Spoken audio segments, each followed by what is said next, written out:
I was born in the original section of the Memorial Hospital. Oh. And as a matter of fact, I had a doctor's appointment a year or two ago, and they actually had a number from the hospital, and apparently they started keeping records not long after I was born there. Certainly there were many people before me, but I was something like patient 89 or something crazy like that. So, well, I've always loved being in the Easton area in Talbot County, and actually always really aspired to have a career here. In high school, I knew that I wanted to be an engineer, and the town of Easton had the great fortune of having a Bill Corcoran, who was really the godfather. He made Easton, and I say it with no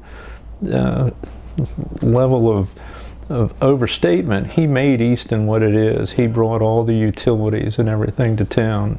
He was my mentor, and I worked for Easton Utilities. I started out digging ditches, then I surveyed ditches, and then I designed ditches. And to tell you the truth, I really like digging them.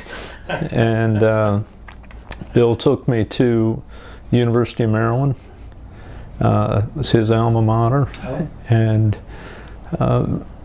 I worked for him in the summers as I went through school, and I learned a tremendous from him. Yeah.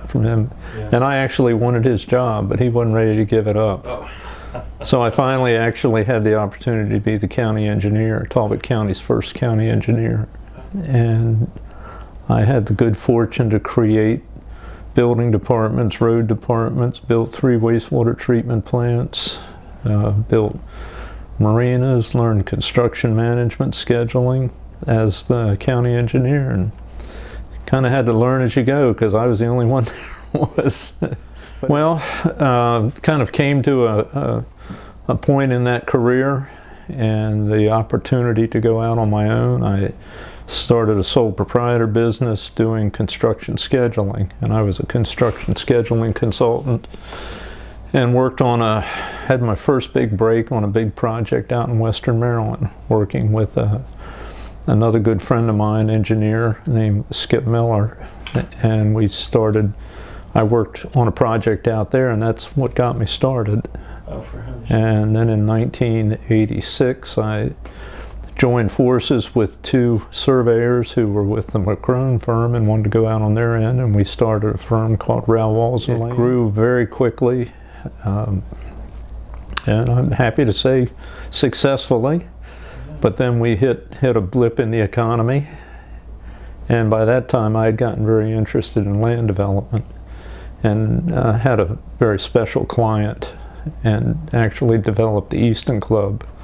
Oh. And designed it, built it, ran it for a while, and I've got a golf course architecture business as well. So I designed and built the golf course as well, which unfortunately it is no longer. In this particular case, I was not only the lead for planning, design, representation on the project, but I actually had some partnership interest in it as well. Mm-hmm. And it's really being knowledgeable about all the different areas. Actually, I was able to provide most of the services: the land design, the land planning, the grading, the construction, the representation. So it really did it all. Mm-hmm. And did it all with a relatively small staff at the time, because that's all I was working on. Yeah. And it was just a fantastic experience. So I got to do a lot of things that most people wouldn't have a chance at that stage in their career. And my business partners and clients, they're called Allen and Rauch's Engineering, they had the vision and assumed the risk of doing a project like that. We were PUD number 1, and there was no market, there was no track record. It was a leap of faith, because after we did the Easton Club, we went over across the highway and did Easton Club East, and that one is one of the most successful projects we've ever done. I think it always makes me very proud and happy to see, honestly, how happy the people are living over there. And I got the chance to name some streets after my family. Even one after myself. It's called Bob's Way, and I tried very hard to make it one way, but they wouldn't let me do that. And it worked out.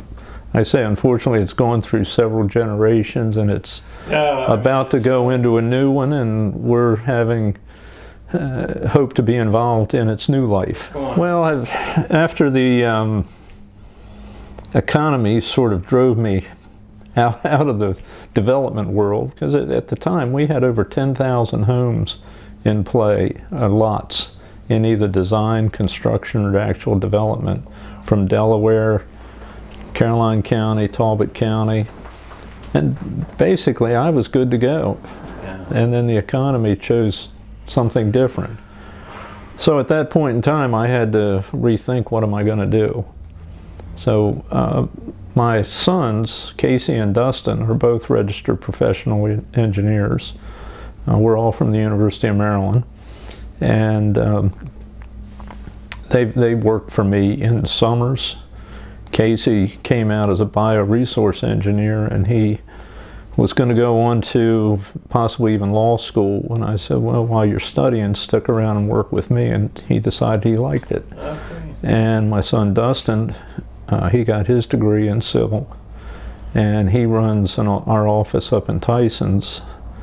And Casey runs all the engineering out of this office. And so it started to be being built around family. And as you know, I always had a desire to really be a full service. We were always a civil engineering survey business with some architectural, or with some environmental support. Mm-hmm. But I really wanted a bigger, broader business format, because it's tough being a one-trick pony. And when something goes bad, it can take you down. So I felt really the need and desire to create a business that was not as dependent on any one market and gave us diversity.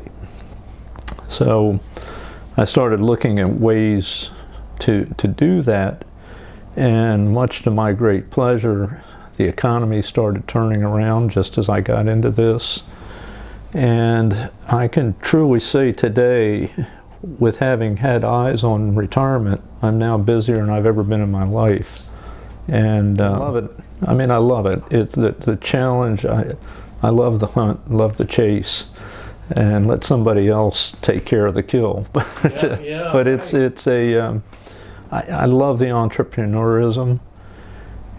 And one thing that I really loved, and it's truly do, is creating opportunities for young people. You know, I don't want to just hire somebody and say, oh, well, things didn't work out, see you. I want them to have a career. I don't want them just to have a job. And we started building this business as a very family-oriented business, a lot because I had family here. Right. I then had the opportunity to bring my daughter-in-law in, who's turned out to be an incredible project manager. And she's just been a wonderful addition to the company as well. So, but it's tricky. It's tough, because we're in a rural environment here. And a rural environment isn't for everybody, as we well know, and especially young professionals who are looking to make a life, a career, the desire to make as much money as you can, raise your family. And so finding a qualified young person who wants to make their home on the Eastern Shore is a challenge. And I've just had unbelievably good luck in finding some really extraordinary young people that came from this area and wanted to stay. I've got, which we took on architecture. I always wanted to have architecture in-house. Yeah. And never really saw how that opportunity was going to come about, and fate brought me in touch with Jake Lareska, and Jake was from here, and I met him working on another project, and the circumstances were there, and off we went. And I gave him the opportunity to build our architecture division. And right now we're three architects strong and doing a tremendous amount of work and growing, and I'll keep looking for people. So then once we had the architecture in-house, it became quickly evident that we needed other support aspects. and mechanical, electrical, and plumbing is a specialty that there aren't a lot of them available. Yeah. There's one firm in the area that was pretty much dominant in the area, and but I wanted it in-house. Mm-hmm. Well, lo and behold, I found a young man who grew up in Tillman Island, James Harrison, wanted to come back home. And he and his family came back here, and I was able to give him the opportunity to continue his career here. And I mean, how cool was that? So we can go to clients now and offer them the engineering, the architecture, the mechanical, surveying, environmental. I've done 2 projects in California. I did a golf course in Houston, Texas. We just finished an architecture project in Ohio. And we have the contract, but the work hasn't started yet, and I hope his business, you know, it does well and continues on, but we have a contract with Tesla to do the construction management using our drone services and some new software we've created for their phase 3 and 4 of their gigafactory in Reno, Nevada. I'm not sure that I'm smart enough to know where the line gets drawn when it becomes a recession, a downturn, or whatever. I can tell you right now, based on the amount of work that we've been receiving, opportunities that are coming forward, that the economy is strong. People are investing their money. Projects that sat on the back table for a long time are now back. We have a 2,500 unit project that's always been in the public's eye down in Trappe, and it's about to come back.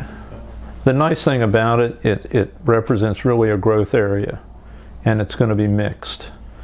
Back in the pre-2006, it was the big active adult, the Pulte-Del webs, right. And there were going to be, you know, half or more of it of active adult, all one thing. Mm-hmm. But now the plan is to develop it in neighborhoods, and really just allow neighborhoods to develop from single family lots to some townhouses. There'll be workforce housing, there'll be retirement housing, the whole mix. And that's what makes a community really healthy, is that you've got a good mix. Yeah. But you got to be careful, because there was an old, you know, a surge to be neo-traditional, and you start forcing people together, and that doesn't work either. Yeah. It's got to have a little natural evolution. It's interesting, the young people today aren't looking for the same thing that I looked at as a young man, or even my kids looked at as rental. Right. Rental stuff is, so we're going to have at least 200 market rate rental apartments as part of this big mix.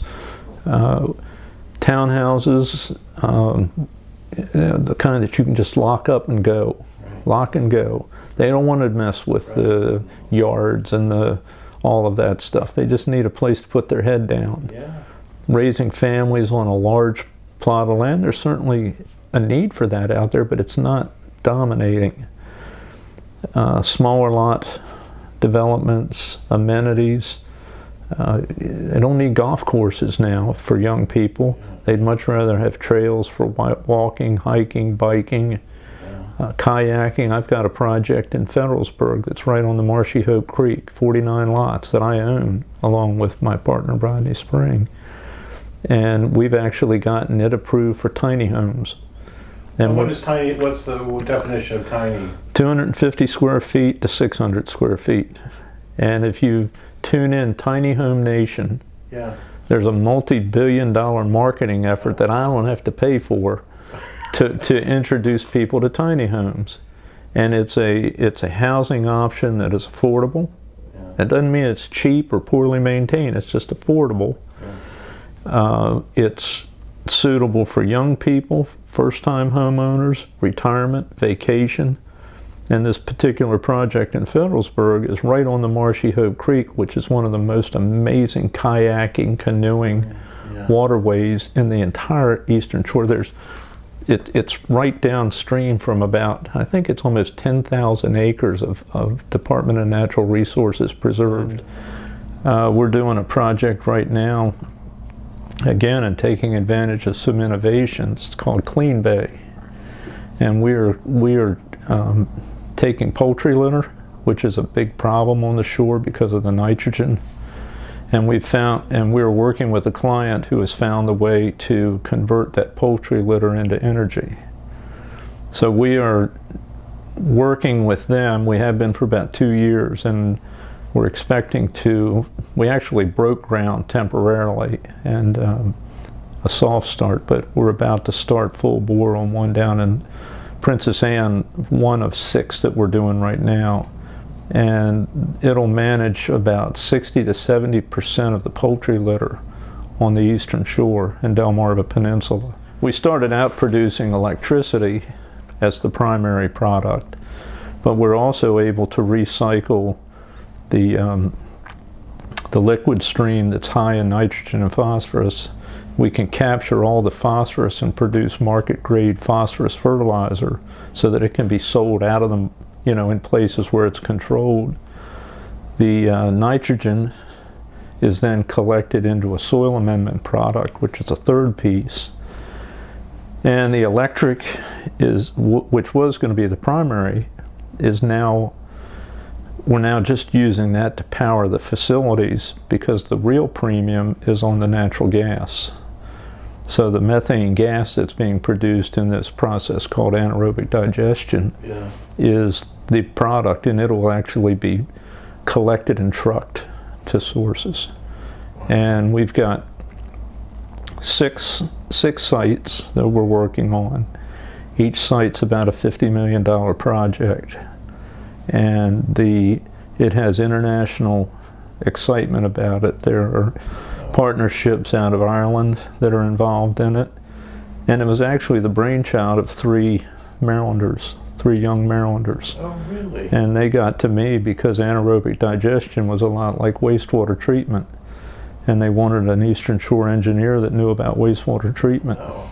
And we got together, and we now are the primary design team for the whole project. We're doing all the construction management, and I actually, in my attempt to be full circle, we have a small construction division where we work as the general contractor, so we'll be one of the prime general contractors on the project as well.